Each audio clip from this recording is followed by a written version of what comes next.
Hey, happy Aloha Friday. Starting to really get heavy into this fourth 9 weeks, and definitely gearing up for iLearn testing, which is going to be starting next week. And so last week I talked about how there are foods that are really good that will help with, mental clarity and focus.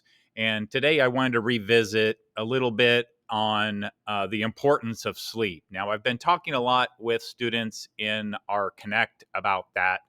And, the lack of sleep can lead to a lot of problems as far as like fatigue, irritability, difficulty concentrating, and impaired judgment, and that sort of things, which kids have trouble with enough.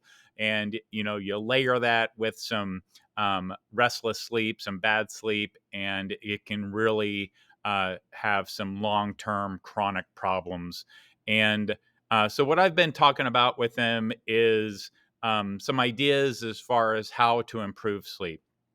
And probably the biggest would be just to try to maintain a regular sleep and wake cycle. So I hear kids talking a lot about, staying up late on the weekends and sleeping in and that kind of thing. And then, getting on their devices and things like, and playing video games and things like that. And so any way that they can stick to a regular sleep cycle, what I talked to them about was, um, to try to go to bed about an hour plus or minus the same time every night and get up plus or minus an hour about the same every night or every morning.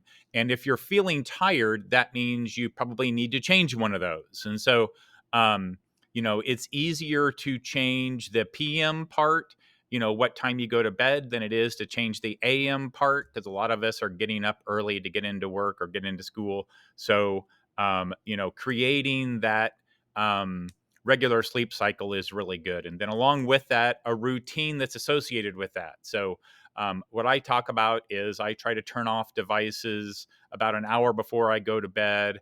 Have a routine of, kind of going into the bedroom and trying to kind of ramp things down a little bit, slow things down a little bit, make that room, your bed where you sleep, dark, quiet, and I like it a little cooler. So like these last few nights, I've been sleeping with the window open with the nice cool nights and that kind of thing. So fresh air also helps. So regular exercise. I will go for a walk in the evening after I've eaten dinner, and that helps, lower that blood sugar, helps to breathe in the fresh air and really kind of calm things down. And then I also talked with kids as far as avoiding sugar and avoiding caffeine. I love caffeine. I drink coffee every morning, but I definitely don't drink caffeine after, say, 11 or 12 o'clock. And depending on how fast kids can metabolize that caffeine, I have heard reports as far as people having,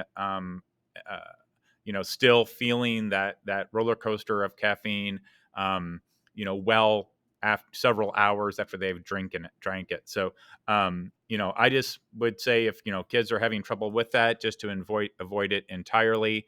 Um, Definitely not a fan of energy drinks or anything like that. I do see kids with those, and I ask them to, put them back in their locker and that sort of thing. But I would definitely avoid those.